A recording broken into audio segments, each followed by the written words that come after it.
गुरुदेव मेरे, गुरुदेव मेरे, गुरुदेव मेरे, गुरुदेव मेरे, तेरी मधुर वाणी कितनी भली है, गंगा जनागम की प्रवचन में डली है।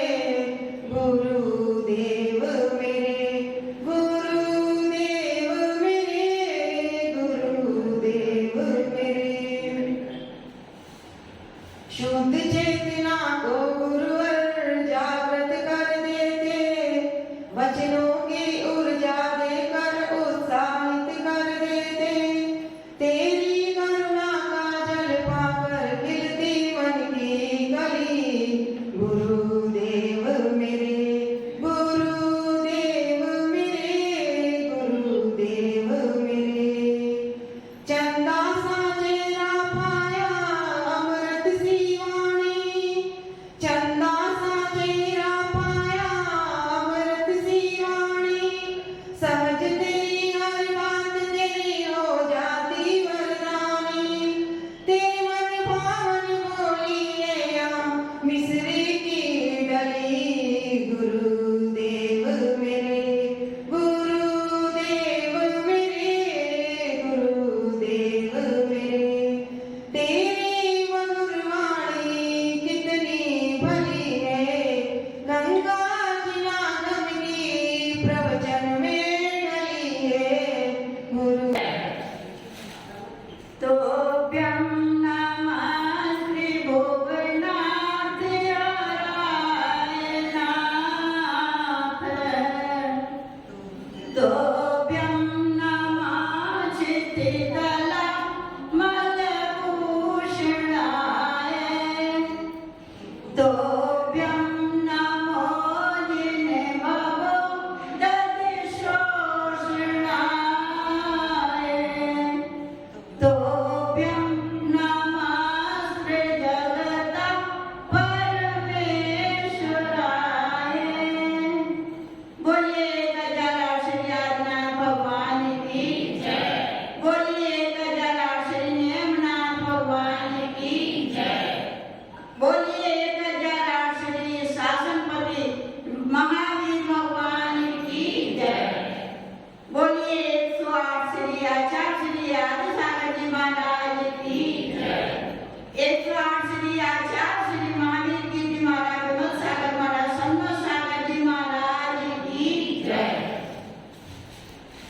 जहाँ पर देव दर्शन हो, जहाँ पर देव दर्शन हो वही परवार होता है, जहाँ मुनियों की वाणी हो वही उद्धार होता है।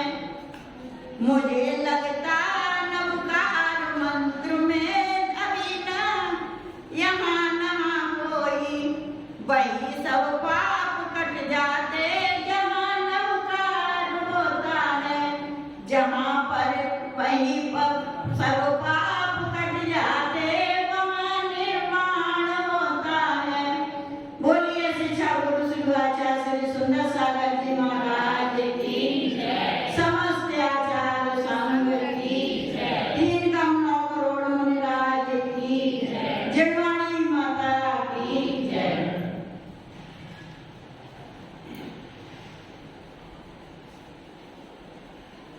जगत में कितने प्राणी हैं, सभी सुख चाहते हैं, कोई दुख नहीं चाहता। और सुख का काम करते हैं? नहीं करते। कोई भी सुख का काम करना नहीं चाहता, सभी सुख चाहते हैं। कोई किसी को देख के जलता है, कोई किसी को देख के जलता है, किसी के पास एक गाड़ी है, किसी के पास एक हवेली है तो दूसरे को देख के जलता है, इसके पास क्यों, कैसा हो गया। ऐसे ही जलने में कभी अपने पास एक सेठ जी थे,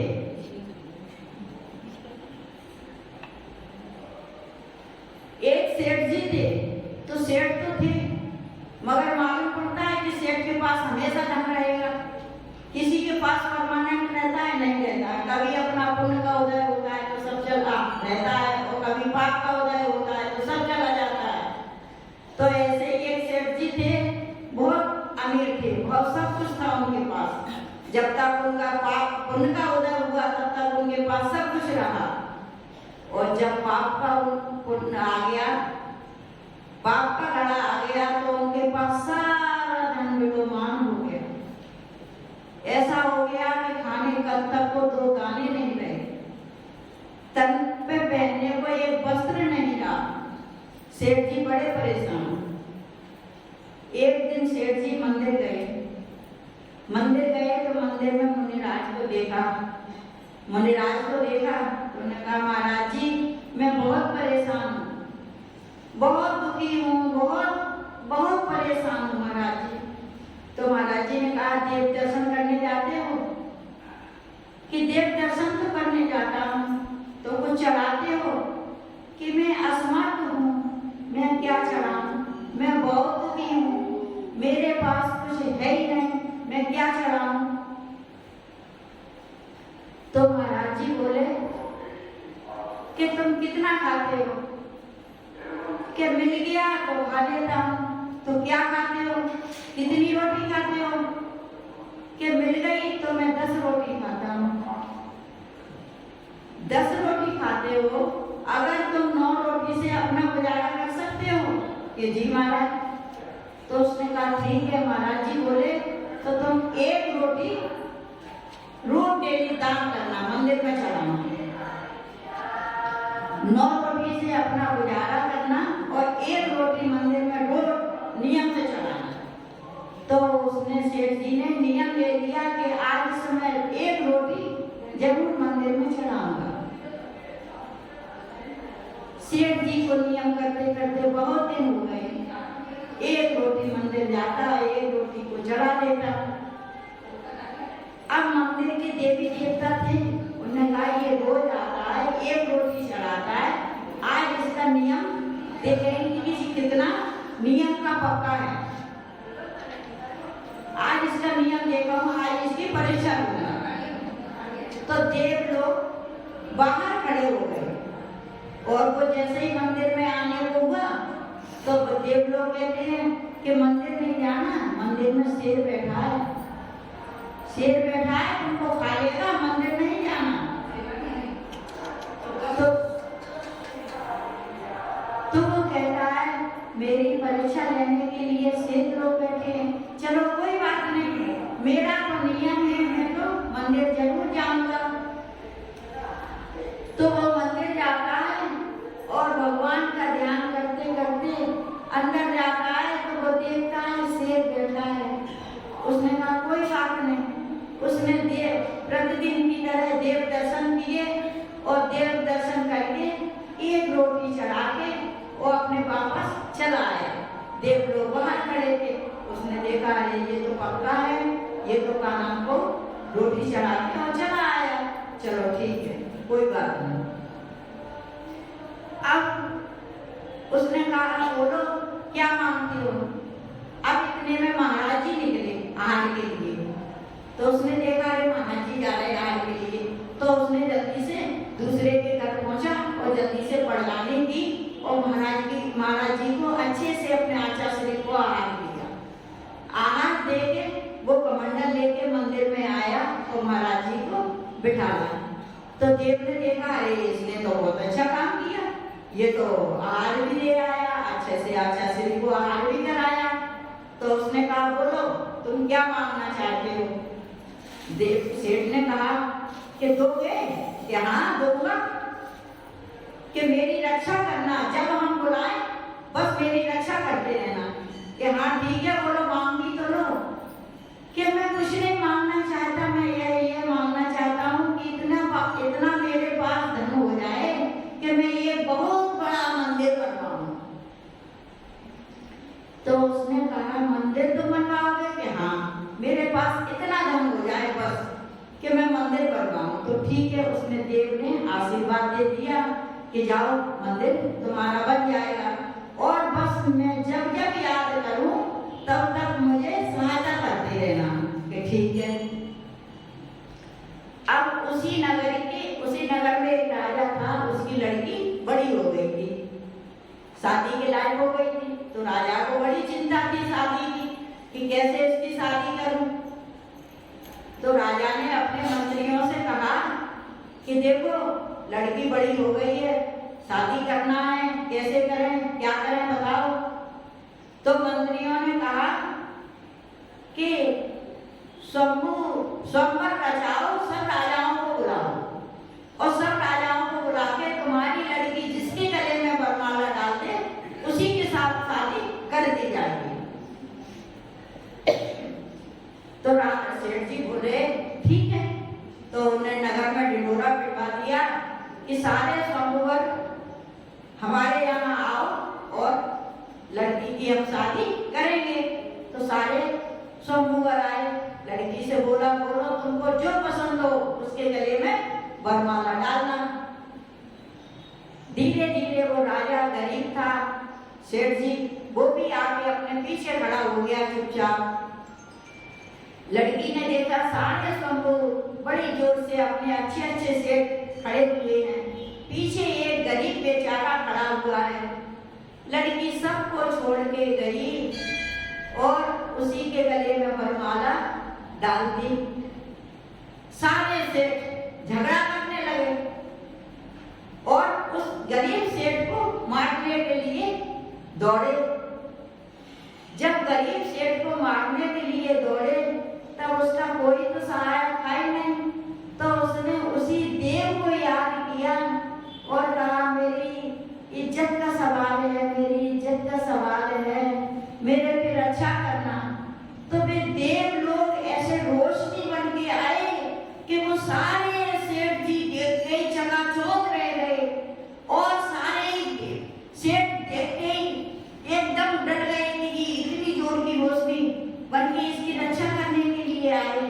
तो सारे मारने के लिए थे वहां के वहीं खड़े रह गए और उसकी रक्षा करने लगे। सारे सेठों ने उससे माफी मांगी, मारना तो दूर रहा, लौट के माफी मांगी और माफी मांग के उसने वरमाला डाल दी थी। तो आधा राज्य उस सेठ ने उसको दे दिया और लड़की की शादी उसी के साथ कर दी।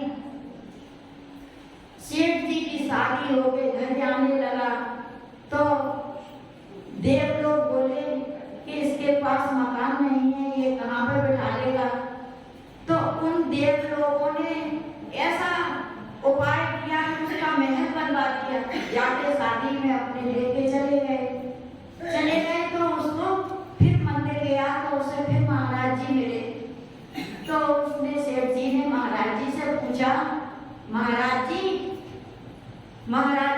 मेरे कौन से कर्म का उदय था जो मैं गरीब हो गया था, सेठ हो गए और मैं गरीब हो गया, मेरे कौन से कर्म का उदय था।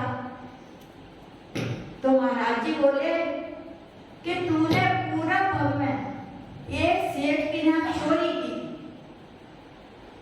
और जब तूने चोरी की और अच्छे से पूछा नहीं तूने बताया और जब जेल जाने लगा तब तूने सारा माल निकाल के दिया और तूने 4 दिन अपने घर में वो माल को रखा। इस वजह से तुझे 4 साल का दंड मिला। 1 दिन की चोरी करने से 4 साल का तुझे दंड मिला। इस वजह से तेरा सारा धन बह गया और तू बिल्कुल निरर्थ हो गया, बिल्कुल निर्धनी बिल्कुल बन गया।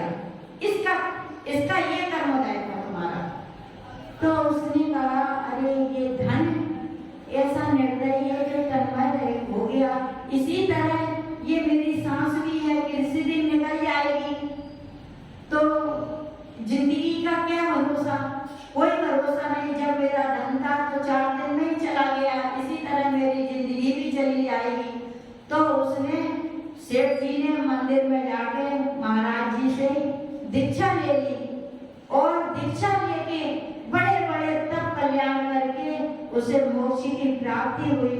तो इसी से कहते हैं कि देखो जो कुछ करना है वो जल्दी कर लो, कोई पल भर का भरोसा नहीं है।